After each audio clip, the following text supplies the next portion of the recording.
కార్యక్రమాన్ని సమర్పిస్తున్న వారు మా తరుగు అంత తక్కువ, మీరే చెక్ చేసుకోండి. డబ్బులు ఎవరికి ఊరికే రావు. Freedom refined sunflower oil, Freedom తో ఇంటింటా #1 వంట.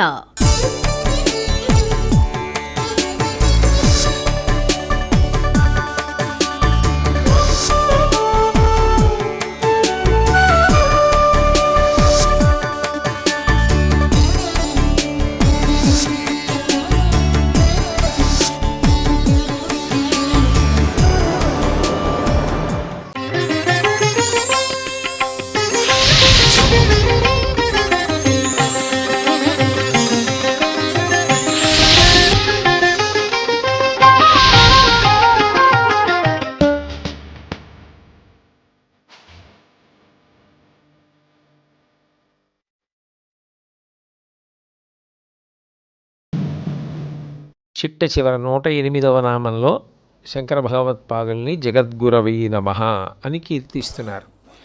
అంటే జగత్తుకంతటికీ కూడా గురువైన వారు అని. ఈ విషయాన్ని కొంచెం జాగ్రత్తగా పరిశీలనం చేస్తే ఒక విషయం అర్థమవుతుంది. మనం ఏదైతే పాటిస్తున్నామో దాన్ని మతము అని పిలవరు. మతము అంటే మతి నుండి పుట్టినది. మతి అంటే బుద్ధి.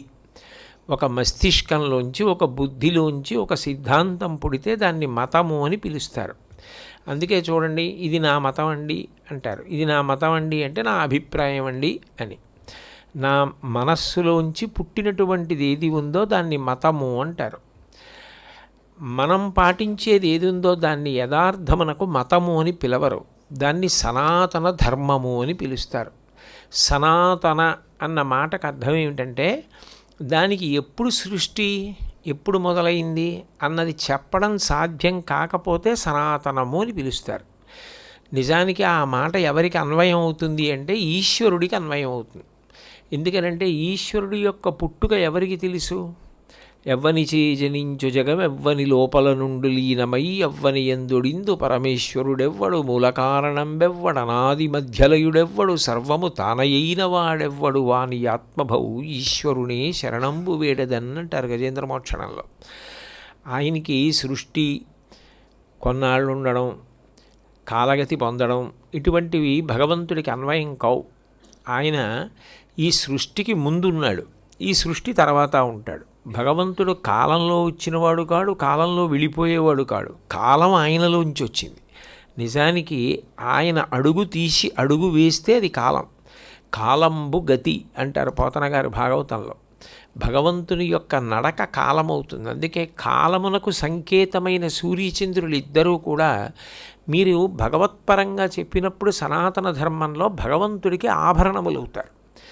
మనందరినీ సూర్యచంద్రులు కాలరూపంలో గ్రసించేస్తారు. సూర్యోదయ సూర్యాస్తమయాలు, చంద్రోదయ చంద్రాస్తమయాలు అవుతుంటే కాలం నడిచి వెళ్ళిపోతుంది. కాలం వెళ్ళిపోతుంటే శరీరం కూడా పడిపోతుంది. కాలంలో ఎప్పుడప్పుడు కాలంలో వచ్చింది, పుట్టిన తేదీ ఉంది, కాలంలో పడిపోయింది, మరణ తేదీ ఉంది. కానీ ఆ కాలము ఈశ్వరుడికి ఆభరణము. కాలము ఆయనలోంచి వచ్చింది. ఆయన వద్దన్నప్పుడు అది ఆగిపోతుంది. అందుకనే మహాప్రళయం తర్వాత ఇక కాలము యొక్క అవసరం ఉండదు. కాబట్టి సూర్యచంద్రుల ప్రకాశం కూడా ఉండదు. నత్ర సూర్యోభాతి చంద్రతారకం నేమా విద్యుతో భాంతి కుతో యమగ్ని త్వమేవ భాంతమనుభాతి సర్వం తస్య భాషా సర్వమిదం విభాతి. ఆయన ఒక్కడే ప్రకాశిస్తూ ఉంటాడు. అంటే కాలము కూడా ఆయనకి ఆభరణమై ఉంటుంది. అందుకే అమ్మవారి గురించి చెప్తూ లలితా సహస్రనామ స్తోత్రంలో సూర్యచంద్రులిద్దరూ కూడా పరదేవతకు చెవితాటంకములై ఉన్నారు అంటారు. కాబట్టి తాటంకయుగళీభూత తపనోడుపమండల అంటే తనకి ఆభరణములైనవి తనని ఏం చేస్తాయి? కాలం మనని తినేస్తుంది తప్ప అమ్మవారికి అవి ఆభరణాలు, పరమశివుడికి అవి ఆభరణాలు. కాలమునకు కారణమైన సూర్యచంద్రులిద్దరూ ఆయనకి కళ్ళు. వందే శంభుమమాపతిం సరగురుం వందే జగత్కారణం వందే పన్నగభూషణం మృగధరం వందే పశూనాం పతిం వందే సూర్య శశాంక వహ్ని నయనం అంటారు. సూర్యుడు, చంద్రుడు, అగ్ని ఆయనకు నేత్రములు. అట్లాగే విష్ణువు గురించి చెప్పారనుకోండి, క్షీరోధన్వత్ ప్రదేశే శుచిమణి విలసత్సైకతే మౌక్తికానాం మాలా క్లప్తా సనస్థ స్ఫటిక మణినిభైర్మౌక్తికైర్మండితాంగ శుభ్రైరభ్రైరదభ్రైరుపరి విరచితైర్ముక్త పీయూషవర్షై ఆనందీన పునీయాత్తరి నళినగదాశంఖపాణిర్ముకుంద భూః పాదౌ యస్య నలభిః సూర్యచంద్రౌ చ నేత్రే. ఆయనకి సూర్యచంద్రులిద్దరూ నేత్రములు అయినప్పుడు సూర్యచంద్రుడు విష్ణువుకి చెప్పండి నేత్రములే, శివుడికి చెప్పండి నేత్రములే, అమ్మవారికి చెప్పండి కర్ణాభరణములే. వాళ్ళకవి ఆభరణములయ్యున్నప్పుడు వాళ్ళని అవి ఏం చేస్తాయి అంటే కాలము భగవంతుడికి వశపడి ఉంటుంది. కాబట్టి ఆయన ఎప్పుడున్నాడు ఎప్పుడు లేడు ఈ మాట ఉండదు. సృష్టి లేనప్పుడు ఆయన ఉన్నాడు, సృష్టి వచ్చినదే ఆయన నుంచి. ఆయన సనాతనుడు, ఆయన ఎప్పుడూ ఉంటాడు. అది సనాతన అన్న మాటకు అర్థం. ఆయన ఊపిరి ఆయన ఉన్నాడు అనడానికి గుర్తు. నేను ఊపిరి ఎంతకాలం తీస్తానో అంతకాలం నేనున్నానని గుర్తు. భగవంతుడి ఊపిరి ఆగడం అన్న మాట ఉండదు. ఊపిరి మాటగా మారుతుంది. ఊపిరి తీసి విడిచిపెడుతూ దాన్ని మాటగా మారుస్తారు. భగవంతుని యొక్క ఊపిరి వాక్కుగా మారితే అది వేదం. ఆ వేదము ప్రమాణము. అంటే ఈశ్వరుడు ఎప్పుడున్నాడో వేదం కూడా అప్పుడే ఉంది. అనంతావై వేదాహ. వేదములు ఎన్ని అంటే చెప్పడం సాధ్యం కాదు. అవి ద్రష్టలై ఋషులు విని లోకానికి అందించారు. అటువంటి వేదము ప్రమాణము. అంటే భగవంతుడు ఎంత సనాతనుడో మనం పాటించేటటువంటి ధర్మం కూడా అంత సనాతనమైనది. అందుకే అపౌరుషేయము అంటారు. వేదము ఒకరి చేత రచింపబడలేదు, ఈశ్వరుడి చేత చెప్పబడిందంతే. దానికి కర్త లేడు. అంటే దాన్ని రచించిన వాళ్ళు అన్న మాట అన్వయం కాదు. రామాయణానికి వాల్మీకి, భారతానికి వ్యాసుడు, అట్లా వేదానికి కూడా రచయిత ఉండరు. వేదం భగవంతుని యొక్క ఊపిరి. అందుకే సనాతనము. ఇప్పుడు ఈ సనాతనము అన్న మాట అన్వయం చేసినప్పుడు గుర్తు ఏమిటంటే అది ఒక్కటే ఉన్నది. అప్పుడు దానికి పేరు అవసరం ఏముంది? పేరు అవసరం ఉండదు. పేరు ఎప్పుడు అవసరం అవుతుంది? ఇద్దరు ఉన్నారనుకోండి, ఇద్దరు ఉంటే ఇద్దరిలో ఎవరిని పిలిచారు అన్నది గుర్తుపట్టవలసి వస్తే అప్పుడు ఏదో ఒక పేరు పెట్టి పిలవవలసి వస్తుంది. ఇద్దరు అక్కడ సభలో ఉన్నారనుకోండి, ఏదో ఏమోయ్ రామారావు ఇలారా అనో, ఏమోయ్ కృష్ణారావు ఇలారా అనో పిలవాలి, పేర్లు పెట్టి పిలవాలి. అసలు ఉన్నది ఒక్కరే అనుకోండి, సనాతనం. అప్పుడు దానికి పేరు అవసరం ఏముంది? మీరు పిలిస్తే ఆయన్నే పిలుస్తారంతే. ఏమైనా ఒరే అన్నా ఏం పెట్టి పిలిచినా ఆయనే వస్తాడంతే. ఉన్నది ఆయన ఒక్కడే, అదొక్కటే ధర్మం. వేరొక ధర్మం యొక్క ప్రస్తావనే లేదు. అటువంటి సనాతనమైన ధర్మము ఏది ఉన్నదో దానికి ప్రమాణమైనటువంటి వేదాన్ని ప్రమాణంగా తీసుకొని, మొత్తం వేదాన్ని ప్రమాణంగా తీసుకుని మాట్లాడిన వాళ్ళు ఎవరు అంటే శంకర భగవత్పాదులు ఒక్కరే. మిగిలిన వాళ్ళు ఎవరైనా కూడా ఏం చేశారంటే భగవంతునికి నామరూపములు లేకపోయినా ఒక పేరుతో పిలిచినప్పుడు ఒక రూపంతో ఆయన ఆవిర్భవించినవి ఏ ఉంటాయో అవతారములుగా, అందులో వాళ్ళకిష్టమైనటువంటి ఒక పేరు, వాళ్ళకిష్టమైన ఒక రూపం, అంతే. అక్కడ వరకే తీసుకున్నారు. వాళ్ళకిష్టమైన రూపం, వాళ్ళకిష్టమైన పేరు తీసుకొని వేదంలోంచి ఆ భాగాలని ప్రధానం చేసుకుని వ్యాఖ్యానాలు చేశారు. మిగిలిన విషయాల జోలికి వెళ్ళలేదు. నాకు శివుడు అంటే ఇష్టము అనుకోండి, శివ సంబంధమైన వాటిని మాత్రమే గ్రహించారు. విష్ణువు అంటే ఇష్టమైతే విష్ణుపరమైనవి మాత్రమే గ్రహించారు. మొత్తం వేదాన్ని ప్రమాణంగా తీసుకుని మాట్లాడిన వారు శంకరాచార్యుల వారు ఒక్కరే. అప్పుడు వేదము ఎవరికి ప్రమాణము అంటే నిజానికి వేదం ఒక్కటే ఉన్నది ఒకప్పుడు. అది జగత్తుకు అంతటికీ ప్రమాణము. జగత్తుకు అంతటికీ ప్రమాణమైన వేదాన్ని ప్రమాణంగా తీసుకుని మొత్తం వేదం మీద మాట్లాడిన వారు శంకరాచార్యుల వారు ఒక్కరే. కాబట్టి ఆయన జగద్గురువు. అట్లా మాట్లాడకుండా ఆయన జగద్గురువు ఎలా అని అడిగే అధికారం ఎవరికి ఉంటుంది? ఆయన ఒక్కరే వేదం మొత్తాన్ని ఆధారం చేసుకుని వేద ప్రమాణాన్ని చేసుకుని మాట్లాడింది శంకర భగవత్పాదులు ఒక్కరే. అందుకని శంకరాచార్యుల వారికి జగద్గురువు అన్న నామం అన్వయమైంది. రెండవ విషయం ఏమిటి అంటే శంకరాచార్యుల వారు స్థాపించినటువంటి అద్వైత సిద్ధాంతం మొట్టమొదట ప్రతిపాదింపబడింది. అద్వైత సిద్ధాంతం తర్వాత కొన్ని సిద్ధాంతాలు వచ్చాయి. ఏదో విశిష్టాద్వైత సిద్ధాంతం వచ్చింది, ద్వైత సిద్ధాంతం వచ్చింది. మీరు లోకంలో చూడండి, ఒకరు ఒక రాజ్యాన్ని నిర్మాణం చేశారనుకోండి, వేరొకరు వచ్చి రాజ్య నిర్మాణం చేసినప్పుడు ఈ రాజ్యం ఉండొచ్చు, ఉండకపోవచ్చు.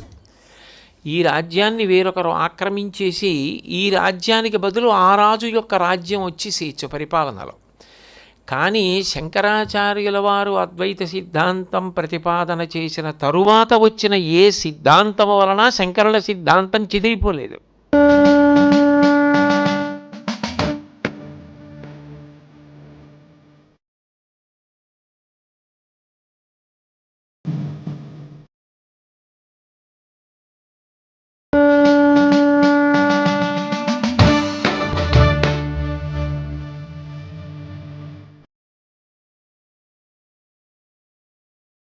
శాంకర సిద్ధాంతం అలాగే నిలబడిపోయింది. అట్లాగే నిలబడిపోయింది. శంకరుల సిద్ధాంతం ఆదర్శంగా మోక్షం పొందిన వారు ఎందరో మనకి ప్రత్యక్షంగా తెలుసు. భగవాన్ రమణుల యొక్క ఆత్మజ్యోతి అందరూ చూస్తుండగా అరుణాచలానికి గిరి ప్రదక్షిణం చేసి ఆ అరుణాచలం కొండలోకి వెళ్ళిపోయింది. శంకరాచార్యుల వారు ఏ భక్తిని, ఏ అద్వైతాన్ని ప్రతిపాదించారో అది మాట్లాడి, అది పాడి వాగ్గేయకారులు కూడా తరించిపోయారు. శంకరుల మార్గం అనుసరణీయమని వివేకానందుడు అంతటి వాడు నిరూపించి చూపించాడు. కాబట్టి శంకరుల యొక్క సిద్ధాంతం తర్వాత ఎన్ని సిద్ధాంతాలు వచ్చినా శంకరాచార్యుల వారి సిద్ధాంతం చెక్కు చెదరకుండా అలా నిలబడిపోయింది అంటే అది జగత్తునంతటినీ ఎంత ప్రభావితం చేసిన సత్యము అన్నది మనకు అర్థమవుతుంది. అందుకే వారు జగత్పూజ్యులైనటువంటి జగదాచార్యులయ్యారు. అన్నిటికన్నా ఆయనలో ఉన్నటువంటి గొప్ప విశేషం ఏమిటంటే ఒక్కొక్కరు ఒక్కొక్క సిద్ధాంతాన్ని స్థాపించినప్పుడు ప్రధానంగా ఏదో వేదంలో ఉన్నటువంటి ఒక మార్గం వరకు తీసుకొని దాని వరకు అన్వయం చేసి వదిలిపెట్టారు. కానీ శంకరాచార్యుల వారి గొప్పతనం ఎక్కడుందంటే ఆయన ధర్మం గురించి చాలా విశేషంగా మాట్లాడారు. ధర్మాన్ని అనుష్ఠించు, ధర్మాన్ని అనుష్ఠించు, ధర్మాన్ని అనుష్ఠించు. ధర్మం అంటే వేదం ఏం చెప్పిందో అది అనుష్ఠించు. ఆఖరికి అవతార పరిసమాప్తి చేసేటప్పుడు శిష్యులు వెళ్ళి అడిగినప్పుడు కూడా ఆయన చెప్పిన మాట అదే. వేదో నిత్యమధీయతాం తద్విదితం కర్మస్వనుష్ఠీయతాం. వేదం రోజు చదువు, వేదం చెప్పినట్టు మాత్రమే నువ్వు ప్రవర్తించు, అప్పుడు వేద విహితమైన కర్మ ధర్మాచరణము. కాబట్టి ఆయన కర్మ చెయ్యొద్దని చెప్పలేదు. ఆయన జ్ఞానమార్గావలంబకులు, ఉపనిషత్తుల చేత ప్రతిపాదింపబడినటువంటి ఉత్తరమీమాంసని బాగా బలంగా ప్రతిపాదించారు. అందామంటే కర్మ లేకుండా జ్ఞానం వచ్చే అవకాశం లేదు, నువ్వు కర్మ చేయవలసిందే. కర్మ చెయ్యకుండా కూర్చోవడం ఎవరికీ సాధ్యం కాదు. కాబట్టి కర్మ చెయ్యాలి, కానీ చేసే కర్మ ఉత్సాహంగా ఉండాలి, సంతోషంగా ఉండాలి, వేదవిహితమై ఉండాలి. అప్పుడు ఆ కర్మ నువ్వు చేస్తున్నదైనా చెయ్యనిదైపోయింది. నీటి మీద వ్రాసిన వ్రాత ఎలా నిలబడదో కర్మ చేస్తున్నాడు, కానీ ఆ కర్మ ఆయనని బంధించదు. సరికదా, ఆయన విడుదల పొందడానికి ఆ కర్మ కారణమైపోతూ ఉంటుంది. ఎందుకని ఆయన తన గురించి అని చేస్తున్నది ఏముంది అందులో? ఆయన చేస్తున్నదంతా భక్తితో చేస్తున్నారు. ఆయన చేస్తున్నదంతా 10 మంది హితం కోసం చేస్తున్నారు. అందుకని కర్మని ప్రోత్సహించారు, ధర్మాన్ని ప్రోత్సహించారు. అదే సమయంలో కర్మ చేసుకుంటూ వెళ్ళిపోతే సుఖము అన్నదానికి మాత్రమే కట్టుబడిపోతావు. ఎందుకంటే పుణ్యం చేశావు కాబట్టి మళ్ళీ ఏదో గొప్ప జన్మ పొంది ఓ చక్రవర్తివో, ఓ రాజువో, ధనవంతుడివో, అధికారివో, కీర్తి ప్రతిష్టలు ఉన్నవాడివో, విద్వాంసుడివో ఏదో ఒకటి అవుతావు. దానివల్ల కీర్తి పొందుతావు, సుఖాన్ని పొందుతావు. కాదంటావా? శరీర పతనానంతరం దేవత అవుతావు, సుఖాన్ని పొందుతావు. కానీ జన్మ పరంపర ఆగదే. మళ్ళీ దేవతవైనా పుణ్యం అయిపోతే మళ్ళీ కిందకి రావాలి, మళ్ళీ పుణ్యం చేయాలి. అసలు ఈ కర్మ చెయ్యవలసిన అవసరం లేకుండా శాశ్వతంగా జనన మరణ చక్రం నుంచి విముక్తి పొందాలి అంటే ఉత్తరమీమాంస జ్ఞాన మార్గము ఉపనిషత్తుల చేత ప్రతిపాదింపబడిన పరమసత్యమేదో నీకు ఎరుకలోకి రావాలి. అటువంటి సత్యము ఎరుకలోకి రావడానికి జ్ఞానభాగము చాలా అవసరము అని, అసలు దాని మీద అనురక్తి కలగడానికి ఎప్పుడు మాట్లాడినా నిత్యానిత్య వస్తు వివేకం గురించి మాట్లాడారు. ముందు నిత్య వస్తువు గురించి చెప్పుకుంటూ వెడితే అనుభవం లేనిది ఎక్కడ అర్థమవుతుంది? అనుభవంలో ఉన్నది నిత్యము కానిది చెప్తూ వెడితే నిజం కదా, ఇది నిత్యము కాదు కదా, ఈ శరీరాలు ఉండట్లేదు కదా, ఎంతమంది వెళ్ళిపోయారు, మా తాతగారు వెళ్ళిపోయారు కదా, మా నాన్నగారు వెళ్ళిపోయారు, మా పెద్దనాన్నగారు వెళ్ళిపోయారు, నేను లోకంలో ఎందరో వెళ్ళిపోయినప్పుడు అంత్యేష్టి సంస్కారానికి నేను వెళ్ళాను. ఎవరి శరీరం శాశ్వతం కాదు, శరీరం శాశ్వతమైతే, శరీరం ఆత్మ అయితే శరీరం ఉండిపోవాలి కదా, శరీరాలు వెళ్ళిపోతున్నాయి, ఇంద్రియాలు వెళ్ళిపోతున్నాయి, మారిపోతున్నాయి, వికారాలు పొందుతున్నాయి, ఊర్ములు పొందుతున్నాయి. కాబట్టి ఇవేవీ కాదు, వీటన్నింటికీ ఆధారమై ప్రకాశిస్తున్నది ఏదుందో దాని ప్రకాశము చేత మిగిలినవి ప్రకాశిస్తున్నాయి. అది ఆత్మ అంటే. మనకి అనుభవంలో ఉన్న వాటి ద్వారా అనుభవంలో లేని దాన్ని పరిచయం చేసి దానికోసం అనుష్ఠానం చేయడం నేర్పారు, దానికోసం పరిశీలనం చేయడం నేర్పారు. ఇప్పుడు ఈ శాశ్వతమైన వస్తువు గురించి పరిశీలనం జగత్తులో ఎవరికి అన్వయం కానిది? అందరికీ అన్వయం. జగత్ అన్నప్పుడు మీరు ఒక విషయాన్ని బాగా జ్ఞాపకం పెట్టుకోవాలి. ఇప్పుడు నాకు సంబంధించిన వాళ్ళు, నాకు ఇష్టమైన వాళ్ళు, నాతో అనుబంధం ఉన్నవాళ్ళు ఎందరో ఉంటారు. ఇప్పుడు నాకు జ్వరం వస్తేనే నేను బాధపడ్డం కాదు, నాకు కష్టం వస్తేనే నేను బాధపడ్డం కాదు, నాకు ఇష్టమైన వాళ్ళు, నాకు పరిచయమైన వాళ్ళు ఎవరు బాధపడినా నాకు బాధే కదా. నాకు పరిచయమైన వాళ్ళు అనేక ఊళ్ళల్లో అనేక మంది ఉండవచ్చు. అందులో ఎవరికైనా ఏదైనా కష్టం వచ్చింది అని నాకు తెలిసిందనుకోండి, ఆ రోజు నాకేం బాధ లేదు, నేనేం కష్టం పొందట్లేదు, కానీ నాకు మనసుకు బాధగా ఉంటుందా ఉండదా? అయ్యో పాపం ఆయనకి ఆ కష్టం వచ్చిందట, ఆయన ఇబ్బందిగా ఉన్నట్ట అని అనుకుంటానా అనుకోనా? అప్పుడు నేను బాగుండాలి, అందరూ బాగుండాలి అంటే నేను ఎక్కడ పూజ చేయాలి? పూజ గదిలో పూజ చేయాలి.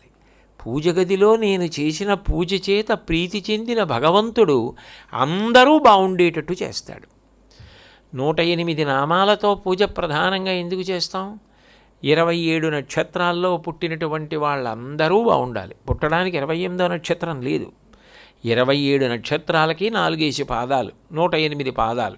ఎవరు పుట్టినా, 4 కాళ్ళ ప్రాణి పుట్టినా, చెట్టు పుట్టినా, పుట్ట పుట్టినా, కీటకం పుట్టినా ఆ 108 పాదాల్లోనే పుట్టాలి. 108 పాదాలలో పుట్టినటువంటి జగత్తంతా సంతోషంగా ఉండాలి. కేవలం ఏదో మా ఇంట్లో వాళ్ళు బాగుండాలి, పక్క వీధిలో వాళ్ళు బాగుండాలి, హైదరాబాద్లో మా అబ్బాయి బాగుండాలి, ఢిల్లీలో మా చెల్లి బాగుండాలి కాదు. మనకు ఎప్పుడైనా సంకల్పం చెప్తే మనం ఏం చెప్తామంటే అందరూ బాగుండాలి. జగత్ కళ్యాణార్థం వసుధైవ కుటుంబకం. ఈ భూమి అంతా కలిపి ఒక కుటుంబం, మేమందరం ఒక్కటే. ఆ భావనతో పూజ చేస్తారు, ఆ భావనతో భగవంతుణ్ణి అర్చన చేస్తారు. అప్పుడు పూజ గదిలో చేసిన పూజ అన్ని చోట్ల ఉన్న అందరూ క్షేమంగా ఉండడానికి కారణం ఎలా అయిందో, భారతదేశానికి అన్వయమైన సంస్కారం యావత్ జగత్తు యొక్క ప్రీతికి కారణమైంది, యావత్ జగక్షేమమునకు కారణమైంది. పైగా అప్పుడు ఉన్న భారతదేశ పటం ఇప్పుడున్న భారతదేశ పటం కాదు, అప్పుడున్నట్టుగా ఇప్పుడు లేదు. కొంతమంది ఒక మాట అంటుంటారు, ఆంధ్రప్రదేశ్లో పీఠం ఎందుకు పెట్టలేదండి శంకరాచార్యులు వారు, ఇక్కడ కూడా పీఠం పెడితే బాగుండేది కదా అంటుంటారు. ఆంధ్రప్రదేశ్ ఎప్పుడు వచ్చింది రాష్ట్రం? భాషాప్రయుక్త రాష్ట్రంగా వచ్చింది. ఒకప్పుడు ఆంధ్రదేశం అంటే ఏమిటి? శ్రీకృష్ణదేవరాయల వారు ఎక్కడి నుంచి పరిపాలన చేశారు? విజయనగరాన్ని రాజధానిగా పరిపాలన చేసి సింహాచలం వచ్చి ఎన్ని కానుకలు ఇచ్చారని విజయస్తంభాల మీద ఉంది. యావత్ దక్షిణ భారతదేశం ఒకటే. 56 రాజ్యములు ఉండేవి ఒకప్పుడు ఇక్కడ. కురు, పాంచాల, కోసల, కాశీ, వజ్జి, మల్ల, అంగ, మగధ, వత్స, మచ్చ, చేది, అవంతి, గాంధార, కాభోజ, సౌరాష్ట్ర, ఆశ్మక, ఇలా 56 రాజ్యములు కలిపి భారతదేశం. అందులో ఇవాళ ఆఫ్ఘనిస్తాన్ అని చెప్పబడుతున్నటువంటి ప్రాంతం గాంధార రాజ్యం. అంటే అంత పెద్ద రాజ్యం. ఇదంతా కలిపి భారతదేశం. ఆయన భారతదేశాన్ని పాదచారి అయి పర్యటించారు అన్న మాటకు అర్థం ఏంటంటే ఇదంతా పర్యటించారు ఆయన. ఇదంతా పర్యటించి 56 రాజ్యాలలో మేము వేదం చెప్తున్నామని చెప్పి అవైదికం చేసిన వాదనల్ని ఖండించారు. వేద వ్యతిరేకమని బయటపడిపోయి చెప్పిన వాటిని ఎదుర్కోవడం తేలిక. అబ్బెబ్బే మేము వేదం ఏం చెప్పిందో అదే చెప్తున్నామండి, మేము వేదం ఎలా చెప్తుందో అలాగే ఉంటున్నామండి, మేము కూడా సనాతన ధర్మంలో వాళ్ళమేనండి అని చెప్పి వేదం అంతా అక్కర్లేని వాళ్ళు చాలామంది వచ్చారు. అప్పుడు వాళ్ళ యొక్క యథార్థ స్వరూపాన్ని బయటపెట్టి వేదం పరిపూర్ణంగా ఆవిష్కృతమయ్యేట్టు చేసింది శంకర భగవత్పాదులు ఒక్కరే. అప్పుడు 56 రాజ్యముల యందు 72 అవైదిక వాదనలను తొలగించి మళ్ళీ సనాతన ధర్మం ఒక్కటే నిలబెట్టిన శంకరులు తప్ప జగద్గురువు అన్న నామం ఎవరికి అన్వయం అవుతుంది? అది మళ్ళీ ఎవరు చేశారు కనుక జగద్గురువు అని పిలవడానికి? అది చేసింది శంకర భగవత్పాదులు ఒక్కరే. అందుకని శంకర భగవత్పాదులకు ఒక్కరికే జగద్గురువు అన్న నామం అన్వయమైంది. ఈ కార్యక్రమాన్ని సమర్పించిన వారు మా తరుగు అంత తక్కువ, మీరే చెక్ చేసుకోండి. డబ్బులు ఎవరికి ఊరికే రావు. Freedom refined sunflower oil, Freedom తో ఇంటింటా నంబర్ 1 వంట.